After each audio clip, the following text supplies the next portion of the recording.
I'm Sydney Sweeney, and I play Cecilia. Cecilia is a nun searching for purpose in her life, searching for the reason and meaning to why her life was saved. It's been a passion project of mine since I was 16. So I actually auditioned for this movie when I was 16 years old, and I fell in love with it. And every single year I would check to see if they ever made it, and no one ever did. And when I was on the set of Handmaid's Tale, I remember I was sitting there watching the beautiful cinematography, and it clicked with me. I was like, I know how to shoot this movie. And I emailed my team and I said, find me immaculate. I want to make my own version of it. And so got in contact with Andrew, our writer, and when I was filming White Lotus, I told Dave I have this horror movie, and let's put it together. And so that's kind of how it all came about. It's literally been like 9 years that I've been trying to make this movie. I love juggling the two roles as an actor and a producer. It's kind of been my dream since I was little. I love building worlds, and I was doing it just for a character, and so being able to do this for the entire movie and all the different characters and being a part of the set designing and the shots and the frames and scheduling and just creating and figuring out all the logistics, I'm really, really enjoying it. I feel like I'm learning so much. I was drawn to it because it's such a conversation piece. I grew up loving horror. I would watch it with my dad since I was little, and I always wanted to do something that is in the genre that he loves. And so I felt like this was the perfect movie that I've been passionate about for so long to be able to start my company with.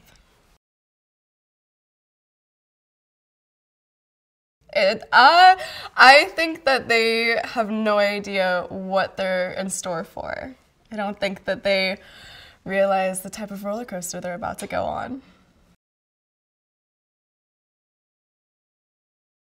I am loving the horror genre. I've been a huge fan for such a long time, so being able to finally dive into it, I love the gore, the blood, the screaming, the crying, but also we have such amazing characters within the story, and that was something that was really important to me, that I wanted to make sure that, yes, you give the horror fans everything they love, but there's also a core and a meaning and love and characters in the middle of it.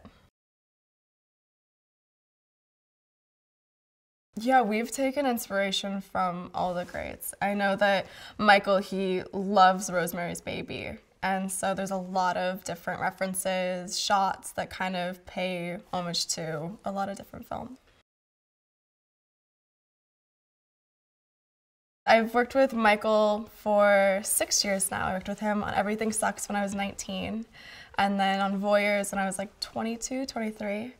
And I have such a great relationship with him, and he's grown up with me. We've grown together. I also knew that he would respect my thoughts and choices that I'd want to make. So if I have any creative ideas or want to have input on the script, like, he actually listens to me. And I wanted to make sure that this is my baby, and I didn't want it to die and have someone else kind of like come in and take control over it, because sometimes that happens. So he is really, really amazing, and we've been working together for a long time. It is. I love pushing him. I love pushing him to want to try things that might not have been done before and make risks, or take risks and make decisions and choices that might scare people. We wanted it to feel like its own living, breathing character between the set pieces, the locations that we shot at. It's you can't recreate it. So many times when we were location scouting, we would be standing in the middle of a fort or the catacombs, and we looked around and we were like, this feels too real that it feels like a set. it was the craziest thing. Like, it was so good that it didn't feel real.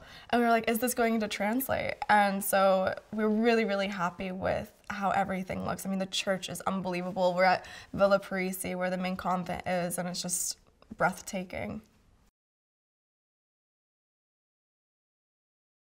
I wanted it to be timeless. I wanted it to be a movie that doesn't age. And I felt that if we leaned more into like the Renaissance or the beautiful history that Rome has to offer, that we'd be able to bring that to life. Like, I didn't want iPhones, I didn't want any type of crazy technology in the movie, because I really wanted it to be able to last a lifetime. I hope the audience enjoys everything, the characters, the ending, the gore, the horror, all of it. Oh, I think horror fans enjoy that anxiety. That's what I enjoy.